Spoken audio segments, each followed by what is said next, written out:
మన ప్రభువును రక్షకుడైన యేసుక్రీస్తు నామమున గుడ్ సమరటన్ ఆర్మీ కుటుంబ సభ్యులైన మీ అందరికీ వందనాలు తెలియజేస్తూ ఉన్నాను.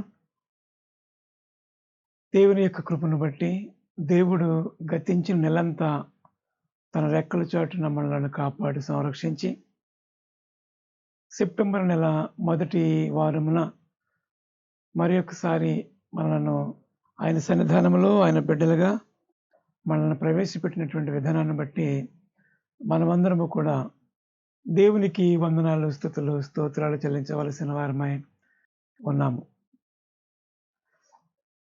దేవుని యొక్క మహా ఉచితమైనటువంటి కృపను బట్టి గత ఆదివారము శంఖవరం మండలంలో ఉన్నటువంటి దైవ సేవకులకు 24 మంది సేవకులకు మరి వారి ఉన్నటువంటి ఆర్థిక పరిస్థితిని బట్టి వారికి కొద్దిగా రైసు, కిరాణా సామాను ఇవ్వడం జరిగింది. వారు ఎంతగానో ప్రేమించారు, ఎంతగానో సంతోషించారు మనం ఇచ్చినటువంటి ఆ చిన్న సహాయాన్ని బట్టి. ప్రభు చిత్తమైతే మరి ఈ ఆదివారం ఇందుకూరుపేట పరిసర ప్రాంతాలు మరియు ముసురుమిల్లి ప్రాంతాలు వెళ్ళాలి అని ఆశపడుతూ ఉన్నాం. బడ్జెట్ అయితే లేదు. దేవుడు సహాయం కొరకు ఎదురు చూస్తూ ఉన్నాం. ప్రార్థన చేయండి. ప్రతిసారి ఇచ్చేవారినే అడగడం బాగోదు కాబట్టి మరి ఇచ్చే స్థితిలో మీరు ఉంటే కనుక మీరు ఇవ్వండి. సేవకునికి ఇచ్చుట ద్వారా మీరు మీ కుటుంబము 30దంతులుగా, 60దంతులుగా, 100దంతులుగా ఫలిస్తానికి అవకాశం ఉంది కాబట్టి మీరు దేవునికి ఇచ్చి శోధించండి. అప్పుడు దేవుడు ఆకాశ వాక్యలను విప్పి పట్టదలనంత విస్తారమైనటువంటి దీవెనలు మీ ఒడిలో వేస్తానని దేవుడు వాగ్దానం చేశాడు. కాబట్టి మీరు ఇవ్వండి. సేవకుల సహాయార్థం మీరు కానుక ఇచ్చి దేవుని శోధించాలి అని మనం చేస్తూ ఉన్నాను. దేవుని వాక్యంలోనికి మనం వెళదాం. త్రిత్వము తరువాతి 13వ ఆదివారం కొరకు ఏర్పాటు చేయబడినటువంటి లేఖన పాఠ్యభాగములుగా, సువార్త పాఠ్యభాగముగా పరిశుద్ధులైన లోక సువార్త 10వ అధ్యాయము 23వ వచనము నుండి 37వ వచనం వరకు, అలానే పత్రికా పాఠ్యభాగముగా అపోస్తలుడైన పౌలు గలతీయులకు రాసిన పత్రిక 3వ అధ్యాయము 15వ వచనము నుండి 22వ వచనము వరకు ఉన్నటువంటి లేఖన భాగములు మనకు ఈ ఆదివారము పాఠ్యభాగములుగా ఇవ్వబడి ఉన్నవి. చదవబడినటువంటి ఈ పాఠ్యభాగములలో ముఖ్యముగా ఏ విషయము మనకు తెలియపరచబడుతూ ఉన్నదనే విషయం ఆలోచన చేస్తూ ఉన్నప్పుడు, నిత్య జీవమునకు వారసులు అవ్వాలి అంటే మనం ఏమి చేయాలి అనే విషయాన్ని ఇక్కడ ధర్మశాస్త్ర ఉపదేశకుడు, ఒక ధర్మశాస్త్రాన్ని బాగా ఎరిగినటువంటి ఒక వ్యక్తి వచ్చి దేవునితో మాట్లాడడం, తద్వారా దేవుడు నిత్య జీవం పొందాలి అంటే ఏమి చేయాలనే విషయాన్ని ఇక్కడ స్పష్టంగా తెలియచేస్తూ ఉన్నాడు. పరిశుద్ధులైన లూకా సువార్త 10వ అధ్యాయము 23వ వచనం నుంచి మనం ఆలోచన చేస్తూ ఉన్నప్పుడు, ప్రభు అయినటువంటి యేసుక్రీస్తు వారు తన శిష్యులతో కొన్ని విషయాలు మాట్లాడుతూ, మీరు చూస్తున్నటువంటి కన్నులు ధన్యములైనవి, అనేక మంది ప్రవక్తలను రాజులను మీరు చూచుచున్నవి చూడగోరి చూడకయు, వినగోరి వెనకయు ఉండిరని మీతో చెప్పుచున్నానని ఏకాంతమందు వారితో అనను.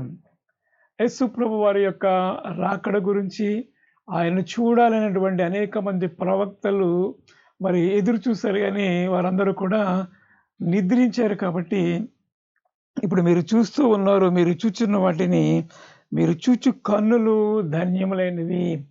దేవుని యొక్క అద్భుతములు, ఆశ్చర్యకార్యములు, స్వస్థతలు, దేవునితో సహవాసము వారు చేశారు. కాబట్టి మీరు చాలా ధన్యమైన వారు అని మాట్లాడుతూ ఉన్నారు. నిజమే, యేసుక్రీస్తుతో శిష్యులు వారి సమకాలికులుగా ఉండి 3.5 సంవత్సరములు యేసుక్రీస్తు బోధనలు, అద్భుతములు, సూచక్రియలు అనేకమైనవి వారు చూసి దేవుని నామాన్ని మహిమపరిచారు. కాబట్టి మీరు చాలా ధన్యులు అని మాట్లాడుతూ ఉన్నాడు.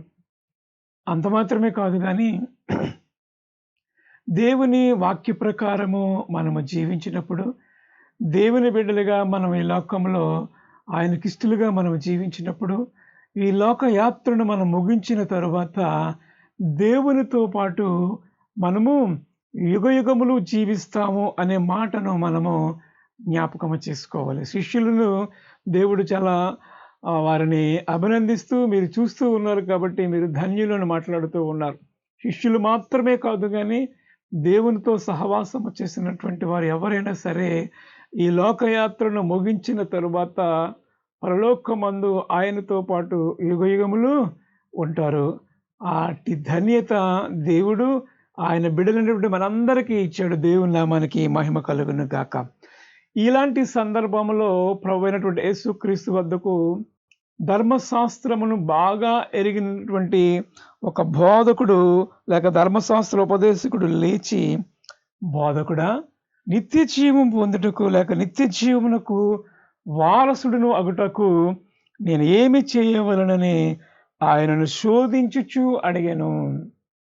యేసు ప్రభు దగ్గరికి రకరకాల మనస్తత్వము కలిగినటువంటి వ్యక్తులు రావడం మనం చూస్తూ ఉన్నాం. ఆయన ఉన్నాడని, ఆయన ఏదైనా అద్భుతము చేస్తాడని, స్వస్థత చేస్తాడని చాలామంది వచ్చారు. తమ జీవితాలు బాగు చేస్తారని చాలామంది వచ్చారు. ఈయన ఎవరో అని చూడడానికి కొంతమంది వచ్చారు. అలాంటి పరిస్థితుల్లో ధర్మశాస్త్రోపదేశకుడు యేసుక్రీస్తును కన్ఫ్యూజ్ చేయాలి, లేక ఆయనను శోధించాలి, ఆయన ఏమి చెప్పుతాడు అనేటువంటి ఆలోచన కలిగిన వాడై ఆయనను శోధించడానికి ఈ మాట అడిగినట్లుగా ఇక్కడ మనం చూస్తూ ఉన్నాం. అందుకు ప్రభువైనటువంటి యేసుక్రీస్తు వారు అంటూ ఉన్నారు, ధర్మశాస్త్రమందు ఏమి వ్రాయబడి ఉన్నది అని ఆ ధర్మశాస్త్ర ఉపదేశకుడిని అడగగా, నీవేమి చేయవచ్చున్నావని అతను అడగగా, అతడు, నీ దేవుడైన ప్రభువును నీ పూర్ణ హృదయముతోనూ, నీ పూర్ణ మనస్సుతోనూ, నీ పూర్ణ శక్తితోనూ, నీ పూర్ణ వివేకముతోనూ ప్రేమింపవలననియు, నిన్ను వలె నీ పొరుగు వారిని ప్రేమింపవలననియు వ్రాయబడి ఉన్నదని చెప్పాను. చాలా చక్కగా జవాబిచ్చాడు ధర్మశాస్త్ర ఉపదేశకుడు.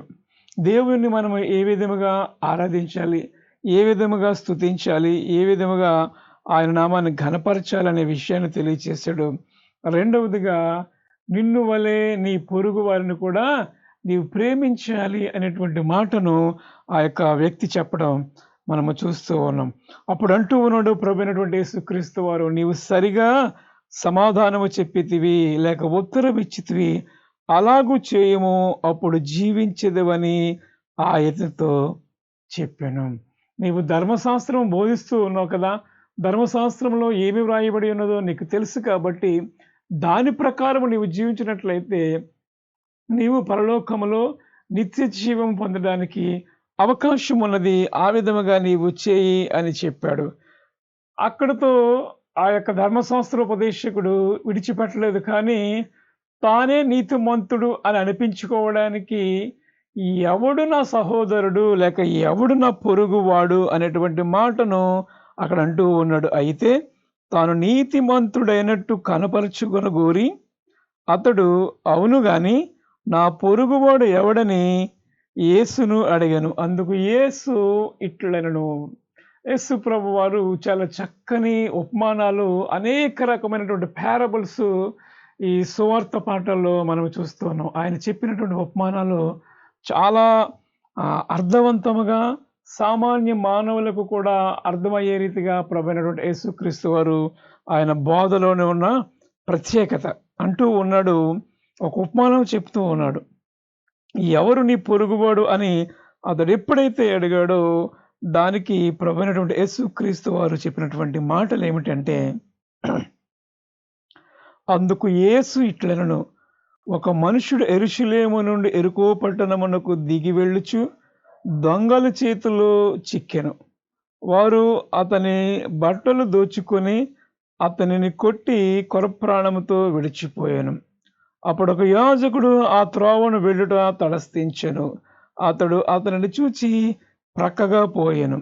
అలాగుననే లేవీయుడొకడును ఆ చోటికి వచ్చి చూచి ప్రక్కగా పోయెను. అయితే సమరయుడు ప్రయాణమైపోవచ్చు అతడు పడియున్న చోటికి వచ్చి అతనిని చూచి అతని మీద జాలిపడి దగ్గరకు పోయి నూనెయు ద్రాక్షారసమును పోసి అతని గాయములను కట్టి తన వాహనం మీద ఎక్కించి ఒక పూట కోనవాళ్ళ ఇంటికి తీసుకుని పోయి అతనిని పరామర్శించాను.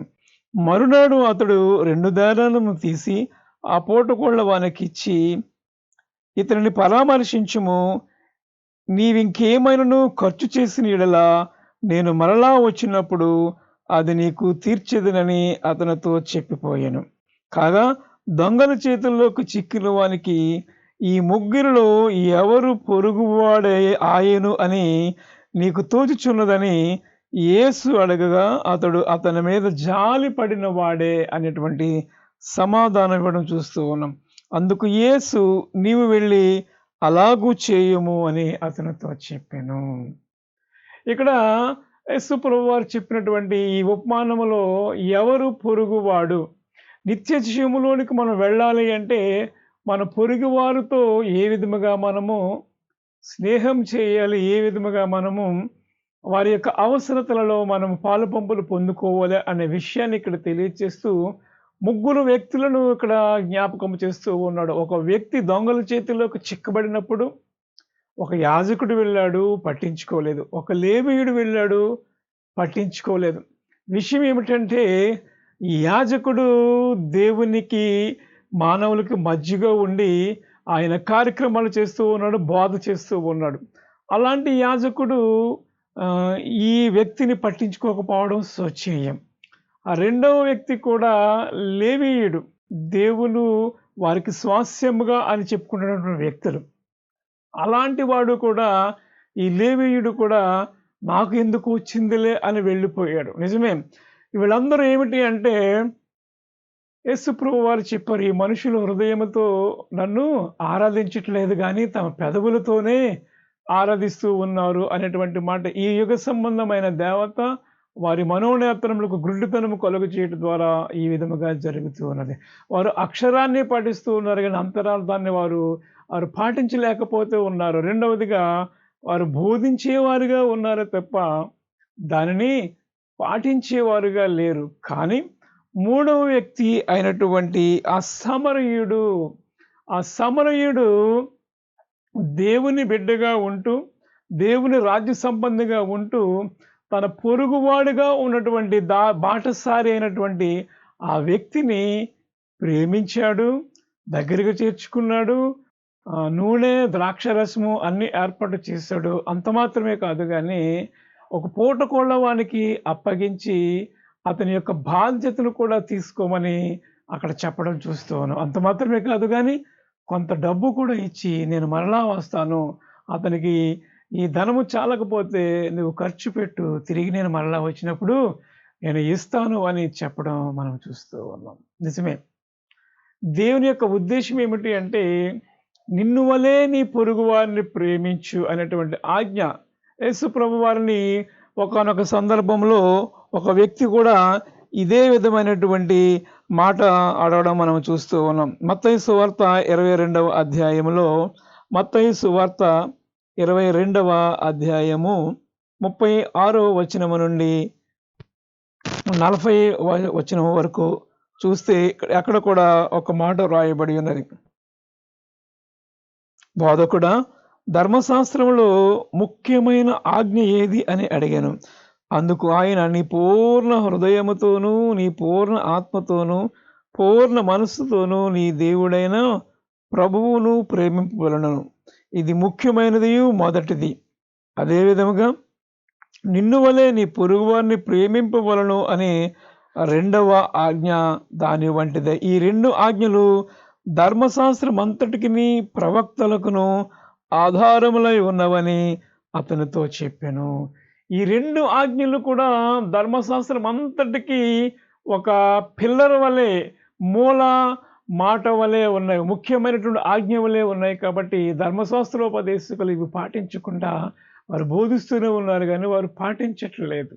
కాబట్టి ఈ 2 ఆజ్ఞలను మీరు పాటించాలి అని ఇక్కడ యేసు ప్రభువారు చెప్పడం మనము చూస్తూ ఉన్నాం. నిజమే. ఈ లోకంలో అనేక సందర్భాల్లో ఈ మంచి సమరుని యొక్క పరిచర్యను మనము ఆలోచన చేస్తూ ఉన్నాం. Good Samaritan ministry.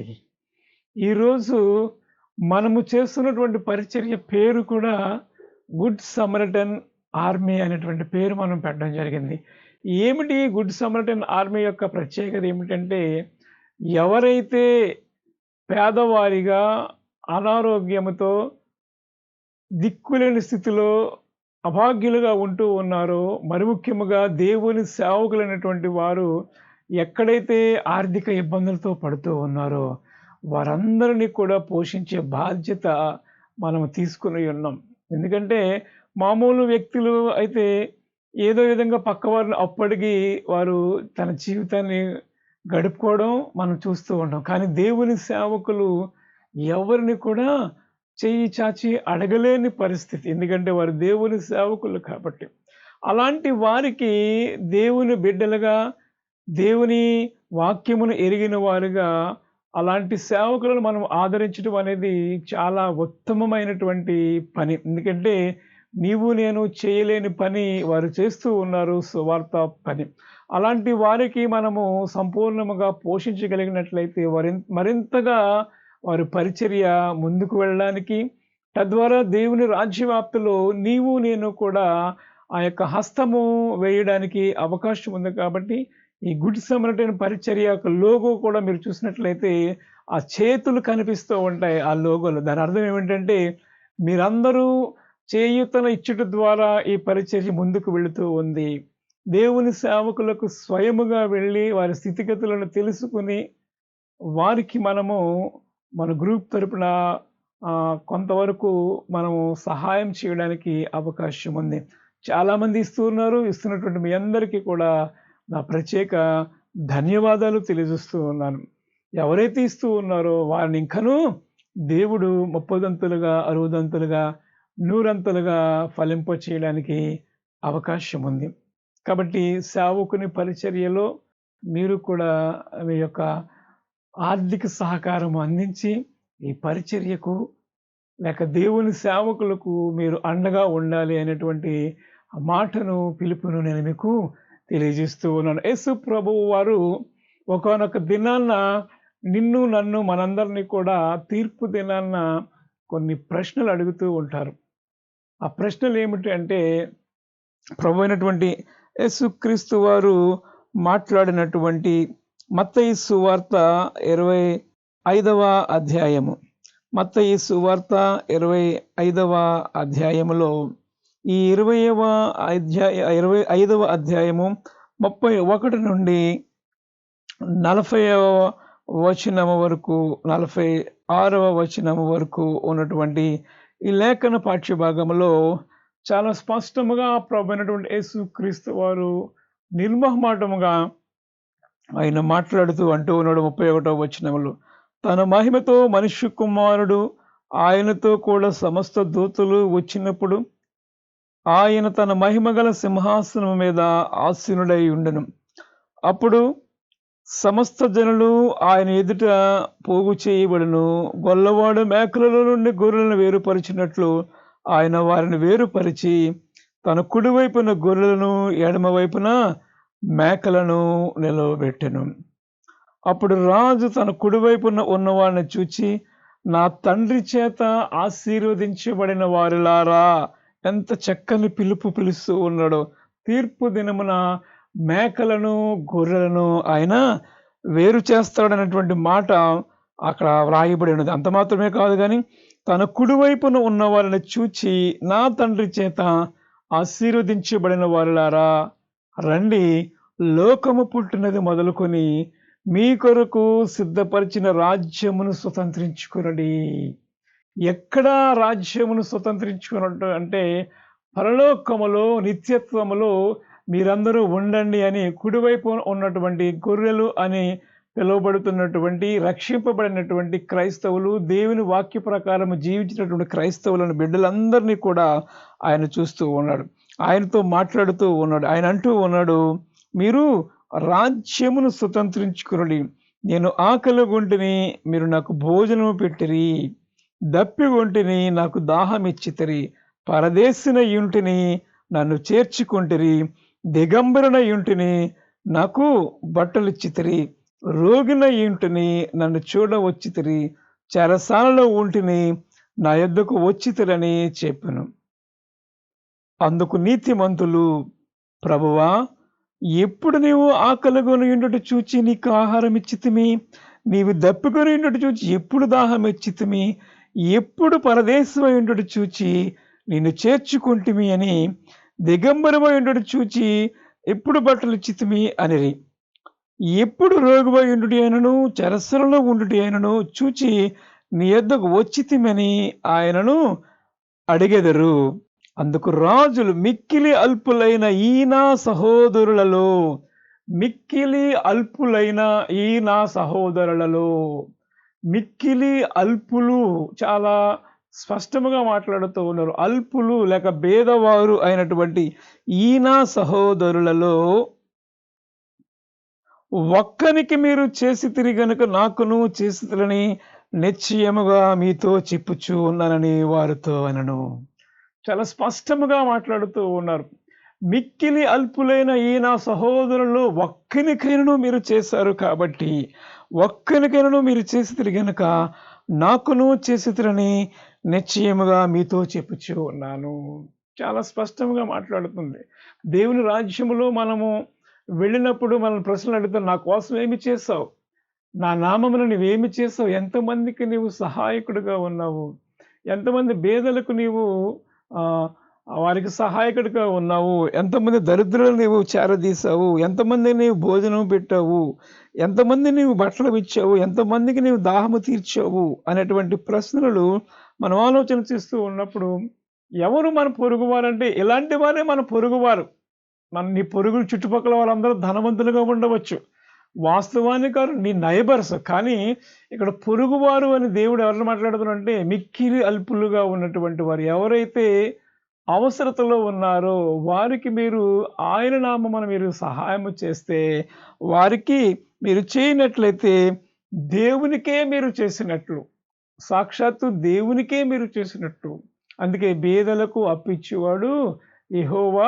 ఆయన చూస్తాడు కాబట్టి యెహోవాకు అప్పించినట్లు, బేదలను కనికరించేవాడు యెహోవాకు అప్పించేవారుగా ఉంటారు. కాబట్టి ఆ విధముగా మీరున్నట్లయితే మీరు పరలోక రాజ్యమును మీరు స్వతంత్రించుకునడి అనేటువంటి మాట ఇక్కడ చాలా స్పష్టంగా మాట్లాడుతూ ఉన్నారు. మీ కొరకు ఏర్పాటు చేయబడినటువంటి రాజ్యమును స్వతంత్రించుకొనడి.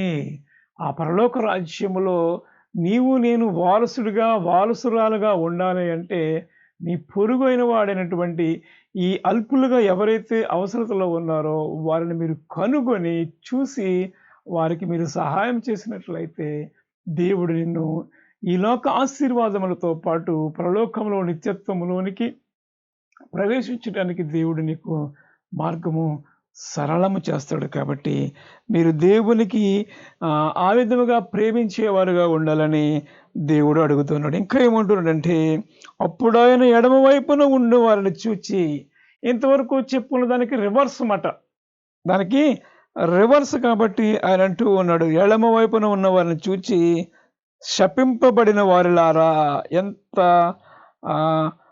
దౌర్భాగ్యముగా, ఎంత దయనీయ స్థితిలోకి అక్కడ వారు వెళ్ళిపోయారో దేవుడు మాట్లాడుతూ ఉన్నాడు.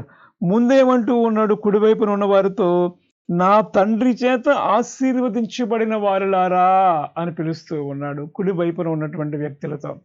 రెండవ వైపు ఉన్న వ్యక్తులతో ఆయన ఏమంటూ ఉన్నాడు చూడండి, ఎడమ వైపున ఉండి వారిని చూచి, 41వ వచనము, మత్తయి సువార్త 25వ అధ్యాయము 41వ వచనం. అప్పుడు ఆయన ఎడమ వైపున ఉండే వారిని చూచి, శపింపబడిన వారిలారా, నన్ను విడిచి అపవాదిని వాని దూతలకును సిద్ధపరిచిన నిత్యాగ్నిలోనికి పోవుడి. అపవాదికిని వాని దూతలకును సిద్ధపరిచినటువంటి నిత్య అగ్నిలోనికి పోవుడి అని వారితో మాట్లాడుతూ ఉన్నాడు. చాలా కఠినముగా ఉన్నది ఈ తీర్పు అనేది.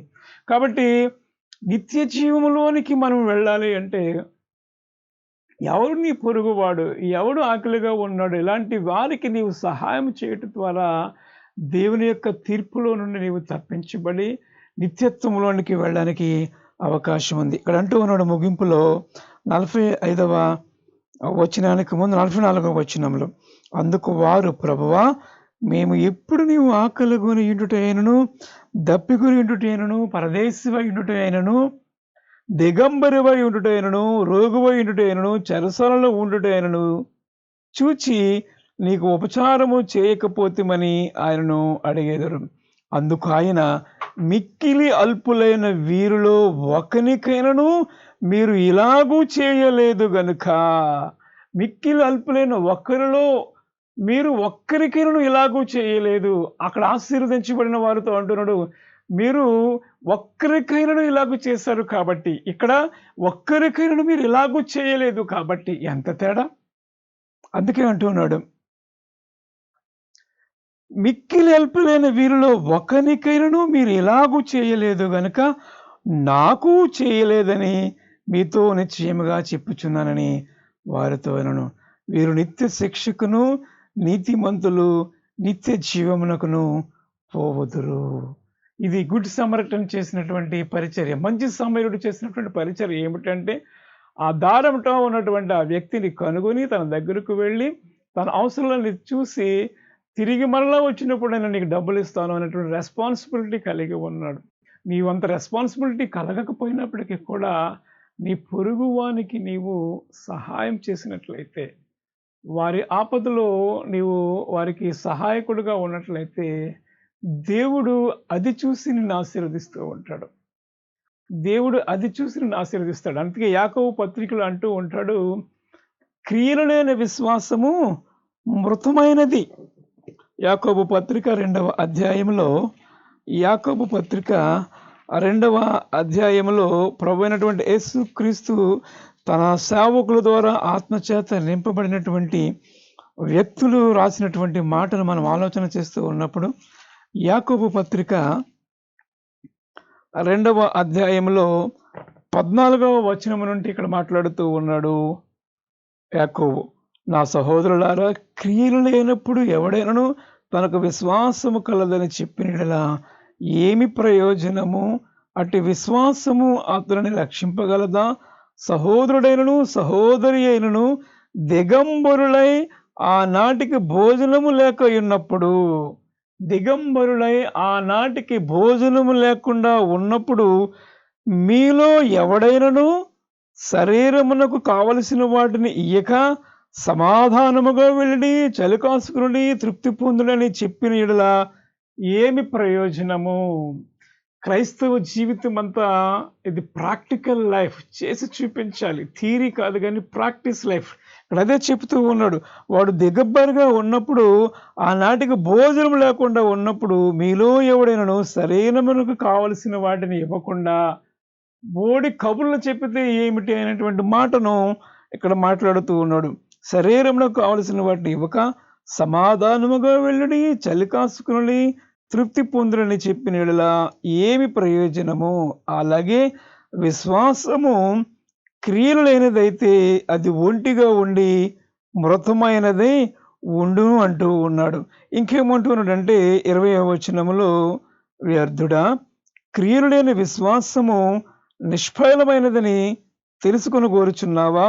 మన పితరుడైన అబ్రహాము తన కుమారుడైన ఇస్సాకును బలిపీఠం మీద అర్పించినప్పుడు అతడు క్రియల వలన నీతిమంతుడని తీర్పు పొందలేదా? అబ్రహామును ఇక్కడ జ్ఞాపకం చేస్తూ ఉన్నాడు. నిజమే, అబ్రహాము దేవుని నమ్మెను, అది అతనికి నీతిగా ఎంచబడి ఉన్నది. కాబట్టి విశ్వాసమునకు ఆధారము లేనప్పుడు దేవుని నమ్మాడు అబ్రహాము. దేవుని పిలుపునకు లోబడి అతడు క్రియ చేశాడు. తను లేక పుట్టినటువంటి తన కుమారుణ్ణి తనకు బలిగా అర్పించమన్నప్పుడు అతడు విశ్వాసం ఉంచాడు. దేవుడే ఇచ్చాడు, దేవుడే అడుగుతున్నాడు, దేవుడే ఏదో చేస్తానటువంటి విశ్వాసము కలిగిన వాడే తన ఏకైక కుమారుణ్ణి ఏం చేశాడు? బలి ఇవ్వడానికి అతడు ఎంతగానో ఇష్టపడ్డాడు. బలిపీఠం మీద అర్పించినప్పుడు అతడి క్రియల వలన నీతిమంతుడని తీర్పు పొందలేదా? విశ్వాసము అతని క్రియలతో కూడా కార్యసిద్ధి కలగజేసెను. క్రియల మూలముగా అతడు విశ్వాసము పరిపూర్ణమైనదని గ్రహించుచున్నావుగా. కాబట్టి అబ్రహాము దేవుని నమ్మెను, అది అతనికి నీతిగా ఎంచబడెను అను లేఖనం నెరవేరినట్లు, మరియు దేవుని స్నేహితుడు అని అతనికి పేరు. దేవుని స్నేహితుడు అని ఒక బిరుదాంకితము కలిగి ఉన్నాడు అంటే అతడు క్రియలు ఎంత బాగా ఉన్నాయో, దేవుడు ఏదైతే చెప్పాడో అదే చేశాడు. అంతేగాని ఆ చెప్పేవాడిగా లేదు, కానీ చేసి చూపించాడు. తన ఏకైక కుమారుణ్ణి ఇచ్చి దేవుని చేత శబాష్ అనిపించుకున్నటువంటి వ్యక్తి ఎవరైనా ఉన్నారు అంటే అది అబ్రహామే. అతడు విశ్వాసము క్రియలతో ఉన్నది కాబట్టి, క్రియలు లేని విశ్వాసము మృతమైనది. కాబట్టి మనము క్రియలతో కూడినటువంటి విశ్వాసిగా ఉండి మంచి సమరయుని వలె నీవు నేను ఉంటూ ఉన్నప్పుడు దేవుడు నిన్ను ఆశీర్వదిస్తూ ఉంటాడు. అదే ఈరోజు గలతీ పత్రిక కూడా అదే మాట అక్కడ మనం జ్ఞాపకం చేసుకుంటూ ఉన్నాం. ఈరోజు మన కొరకు ఇవ్వబడినటువంటి పత్రిక పాఠ్య భాగము గలతీలకు రాసినటువంటి పత్రిక 3వ అధ్యాయము 15వ వచనము నుండి మనకు 22వ వచనము వరకు ఇవ్వబడి ఉన్నది. ఈ మాటలను కూడా ఇదే మాట్లాడుచు ఉన్నాడు. ఏదే మాటలు మాట్లాడుతూ అంటూ ఉన్నాడు. 16వ వచనం, అబ్రహామునకును అతని సంతానమునకును వాగ్దానములు చేయబడును. ఆయన అనేకులకును గూర్చి అన్నట్టు సంతానములకును అని చెప్పక ఒకరిని గూర్చి అన్నట్టే నీ సంతానమునకును ఆయనను. ఆ సంతానము క్రీస్తు. నేను చెప్పినది ఏమనగా 430 సంవత్సరములైన తరువాత వచ్చిన ధర్మశాస్త్రము వాగ్దానము నిరర్ధకము చేయనంతగా పూర్వమందు దేవుని చేత స్థిరపరచబడిన నిబంధనను కొట్టివేయదు. ఆ స్వాస్యము ధర్మశాస్త్రం మూలముగా కలిగిన ఎడల ఇక వాగ్దానం వలన కలిగినది కాదు. అయితే దేవుడు అబ్రహామునకు వాగ్దానం వలననే దాన్ని అనుగ్రహించెను. ఇక్కడ ధర్మశాస్త్రమునకును దేవుని వాగ్దానమునకును విశ్వాసమునకును ధర్మశాస్త్రానికి ఉన్నటువంటి తేడాని ఇక్కడ మాట్లాడుతూ ఇక్కడ అంటూ ఉన్నాడు, అబ్రహాము విశ్వాసం వలన నీతిమంతుడు అని తీర్చబడి ఉన్నాడు అనేటువంటి విషయాన్ని ఇక్కడ మాట్లాడుతూ 23వ వచనంలో విశ్వాసము వెల్లడి కాకమునుపు ఇక ముందుకు బయలుపరచబడు విశ్వాసము అవలంబించవలసిన వారముగా చెరలో ఉన్నటువంటి మనము ధర్మశాస్త్రములకు లోనైన వారిమైతము. కాబట్టి మనము విశ్వాసం మూలమున నీతిమంతులమని తీర్చబడినట్లు క్రీస్తునద్దుకు మనల్ని నడిపించుటకు ధర్మశాస్త్రము మనకు బాల శిక్షకుడు ఆయను. ధర్మశాస్త్రము కూడా ఎక్కడికి తీసుకొచ్చిందంట? విశ్వాసులను ప్రభు అయినటువంటి యేసు క్రీస్తు వద్దకు తీసుకుని వచ్చింది. ఆయన ధర్మశాస్త్రాన్ని నెరవేర్చాడు. సర్వపాప పరిహారార్థం రక్త ప్రోక్షణ అవశ్యమం, తత్వత్వం పరమాత్మైన పుణ్యదాగా బలియాగా అనేటువంటి మాటను అక్కడ జ్ఞాపకం చేసుకుంటూ యేసు క్రీస్తు వారు సమస్త మానవాళి కొరకు రక్తము చిందించకుండా పాపక్షమాపణ కలగదని ధర్మశాస్త్రము చెప్పితే, నీతిమంతుడైనటువంటి యేసు క్రీస్తు వారు, పరిశుద్ధుడైనటువంటి యేసు క్రీస్తు వారు మన కొరకు రక్తాన్ని కార్చి విశ్వాసముగా ఎవరైతే ఉంటూ ఉంటారో, యేసుక్రీస్తు నీ కొరకు నా కొరకు రక్తము కార్చాడు, పరిశుద్ధపరచబడడానికి ఆయన ఈ విధముగా చేశాడు అని ఎవరైతే నమ్మి విశ్వసిస్తూ ఉంటారో ఆ విశ్వాసము బట్టి అందరము కూడా నీతిమంతులుగా తీర్చబడతామనేటువంటి మాటను ఇక్కడ జ్ఞాపకం చేస్తూ ఉన్నాడు. 27వ వచనంలో యేసుక్రీస్తునందు మీరందరూ విశ్వాసము వలన దేవుని కుమారులై ఉన్నారు. క్రీస్తులోనికి బాప్తిస్మం పొందిన మీరందరూ క్రీస్తును ధరించుకుని ఉన్నారు. ఇందులో యూదుడని, గ్రీసు దేశస్థుడని, దాసుడని, స్వతంత్రుడని, పురుషుడని, స్త్రీ అని లేదు. యేసుక్రీస్తునందు మీరందరూ ఏకముగా ఉన్నారు. మీరు క్రీస్తు సంబంధులైతే ఆ పక్షమందు అబ్రహాము యొక్క సంతానమై ఉండి వాగ్దాన ప్రకారము వారసులై ఉన్నాము. నిత్య జీవమునకు వారసులుగా ఉండాలి అంటే క్రియలతో కూడినటువంటి విశ్వాసము మనం చేయాలి అనేటువంటి మాటను అక్కడ యేసుప్రభు వారు చెప్పారు. ధర్మశాస్త్రంలో కూడా అదే ఉంది. ఎవరు నీ పొరుగువాడు అంటే, ఎవడైతే అల్పుడుగా నీ ఎదుట నిలబడుతూ ఉంటాడో వాడికి నీవు సహాయం చేయడం ద్వారా దేవుని రాజ్యంలో నీవు నిత్యత్వంలోనికి వెళ్ళడానికి అవకాశం ఉంది. కాబట్టి దేవుని మాటలు వింటున్నటువంటి నీవు ఇచ్చే స్థితిలో దేవుడు నిన్ను పెట్టాడు. కాబట్టి మీరు ఇవ్వండి, ఇవ్వబడుతూ ఉంటుంది. ఇవ్వండి, మీకు ఇవ్వబడినటువంటి మాట ఇచ్చాడు. కాబట్టి మీరు ఇచ్చి దేవుని శోధించండి. తద్వారా దేవుని రాజ్యమునకు మీరు వారసులు మాత్రమే కాదు, కానీ దేవుని రాజ్య వ్యాప్తిలో మీ యొక్క హస్తము కూడా ఉంటుందని మీకు తెలియజేస్తూ ఉన్నాను. కాబట్టి మనమందరము కూడా మంచి సమరయుని వలె మన పొరుగు వారికి సహాయం చేసేవారుగా ఉండాలి. మన క్రియలు కూడా విశ్వాసముతో కూడినటువంటి క్రియలు చేసేవారుగా ఉంటూ ఉన్నప్పుడు దేవుడు నిన్ను మెచ్చుకొని నిత్య రాజ్యములోనికి ప్రవేశించడానికి దేవుడు నీకు మార్గం సరళం చేస్తాడు. అట్టి కృపా పరిశుద్ధాత్మ దేవుడు సదా మనందరికీ దయచేయను గాక. ఆమేన్. అల్ల ఉంచుదాం. పరిశుద్ధులను మహోన్నతులైన ప్రియ పరమ తండ్రి, వందనాళ్ళు, స్తుతులు, స్తోత్రులు నాయన. దేవుని కృపను బట్టి నాయన సెప్టెంబర్ నెల మొదటి వారంలో మమ్మల్ని ప్రవేశపెట్టి నీ బిడ్డలుగా ఈ సన్నిధానంలో నీ వాక్యమును ధ్యానించే భాగ్యము మీరు మాకు ఇచ్చినందుకు వందనాలు చెల్లిస్తూ ఉన్నాం తండ్రి. దేవా, నిత్యరాజ్యంలోనికి వారసులగడానికి నాయన ఏ మంచి కార్యములు చేయాలో మీరు చేశారు. దేవా, లేవీయుడు నాయన, మరి ధర్మశాస్త్రోపదేశకులు కూడా, యాజకుడు కూడా ఆ మార్గమును వెళుతూ ఉన్నప్పుడు ఆ పడిపోయినటువంటి దొంగల చేతులకు చిక్కినటువంటి ఆ వ్యక్తిని చూసి కూడా పట్టించుకున్నట్టుగా ఉన్నారు. కానీ సమరయుడు నీ నామాన్ని ఘనపరిచే వ్యక్తిగా బాధ్యత తీసుకుని వారికి ఆయన మరి ఎంతగానో సహాయకుడిగా ఉండి ఒక కేర్ టేకర్కి అప్పగించి ఆ విషయాన్ని అంతా మేము చూసి ఉన్నాం తండ్రి. మేమును కూడా మా పొరుగు వారికి ఎవరైతే సహాయం కొరకు వస్తూ ఉన్నారో, ఎవరైతే నిరుపేదలుగా ఉన్నారో, ఎవరైతే నిరాశ నిస్పృహలో ఉన్నారో వాళ్ళందరికీ కూడా నీ నామం పేరట మేము వారికి సహాయం చేయటకు నీ కృప అనుగ్రహించండి దేవా. మరి ఈరోజు ఇందుకూరుపేట, ముసిరివెల్లి ప్రాంతాలు మరలా దర్శించాలని ఆ సేవకులకు అయినా మేము సహాయం చేయాలని వెళుతూ ఉండగా నీ కృప అనుగ్రహించండి. దానికి కావలసినటువంటి ఆర్థిక వనరులన్నీ మీరే సమకూర్చమని మహిమ పొందండి. మా గుడ్ సమరటన్ ఆర్మీ పరిచర్యను, మా కుటుంబ సభ్యులందరినీ కూడా మీరు దీవించి ఆశీర్వదించమని, నీ కృపలో కాపాడి సంరక్షించమని, ఎవరైతే అనారోగ్యముగా బలహీనంగా ఉన్నారో నీ గాయపడిన హస్తం వారిపై తాకి ముట్టి స్వస్థపరచమని, మహిమ పొందుకోమని నీ ప్రియ కుమారుడు మా రక్షకుడైన యేసుక్రీస్తు నామమున మిక్కిలి వినయముతో ప్రార్థించి వేడుకొనిచున్నాము తండ్రి. ఆమెన్. మన తండ్రి అయిన దేవుని ప్రేమయు, ప్రభువైన యేసుక్రీస్తు కృపయు, పరిశుద్ధాత్మ దేవుని అన్యోన్య సహవాసము కూడి వచ్చిన మనందరకును సదాకాలము తోడేండును గాక. ఆమెన్.